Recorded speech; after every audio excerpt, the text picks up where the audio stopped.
Bismillahirrahmanirrahim. Assalamualaikum warahmatullahi wabarakatuh. Alhamdulillah kita masih diberi kesempatan untuk tholabul ilmi.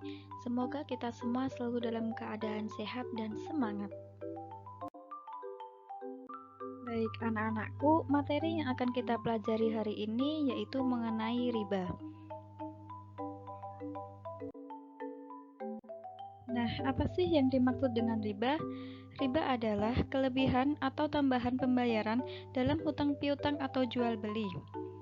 Riba merupakan salah satu usaha mencari rezeki dengan cara yang tidak benar dan dibenci oleh Allah Subhanahu wa taala. Selanjutnya yaitu dasar hukum riba.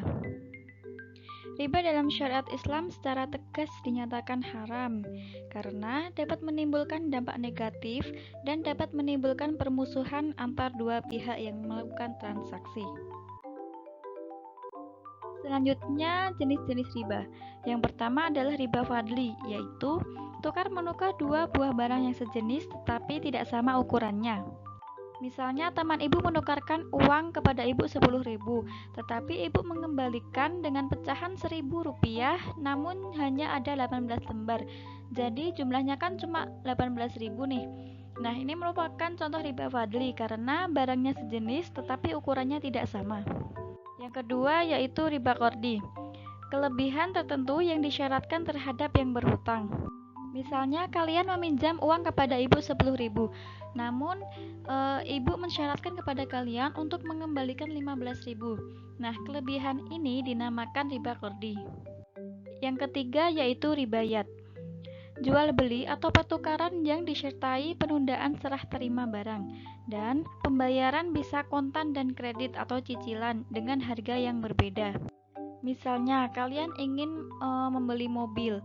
Nah, harga asli mobil ini adalah 90 juta jika dibayar langsung tunai.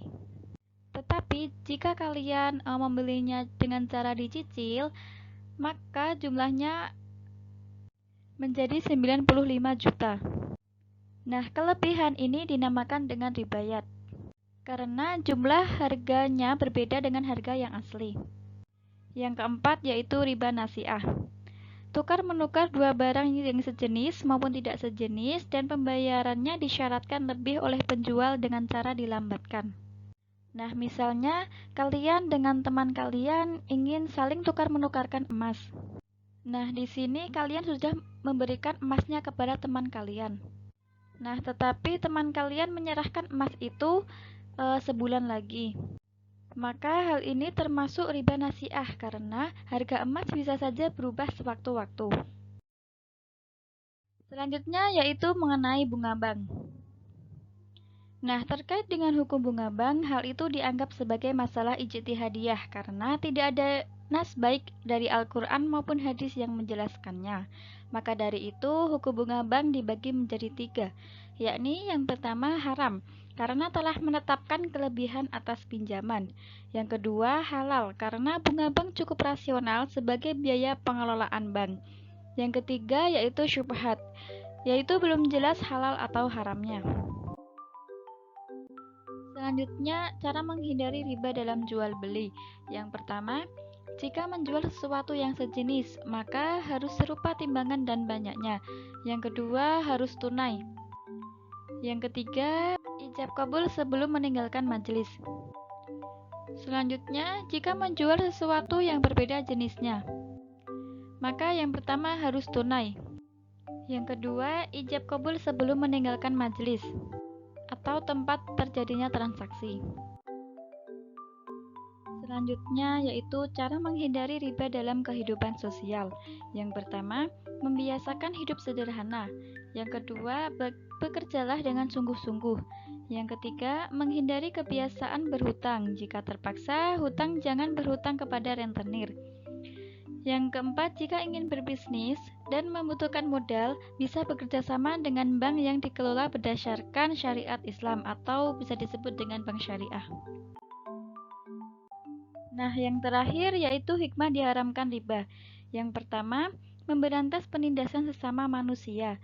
Yang kedua, menjauhkan orang muslim dari perbuatan zolim. Yang ketiga, menganjurkan orang Islam agar mencari rezeki dengan cara yang halal. Yang keempat, mencegah sifat mementingkan diri sendiri. Yang kelima, menjauhi dari sikap serakah atau tamak terhadap harta yang bukan miliknya.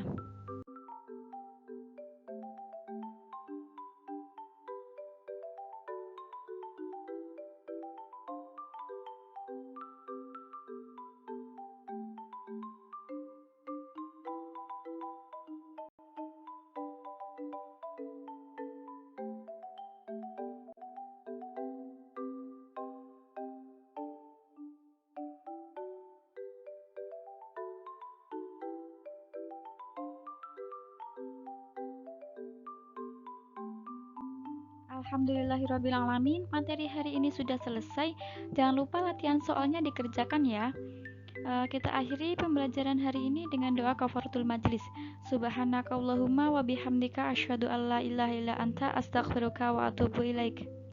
Sekian penyampaian materi dari Ibu. Apabila Ibu ada salah kata maupun perbuatan, Ibu minta maaf yang sebesar-besarnya. Wabillahi taufiq wal hidayah. Wassalamualaikum warahmatullahi wabarakatuh.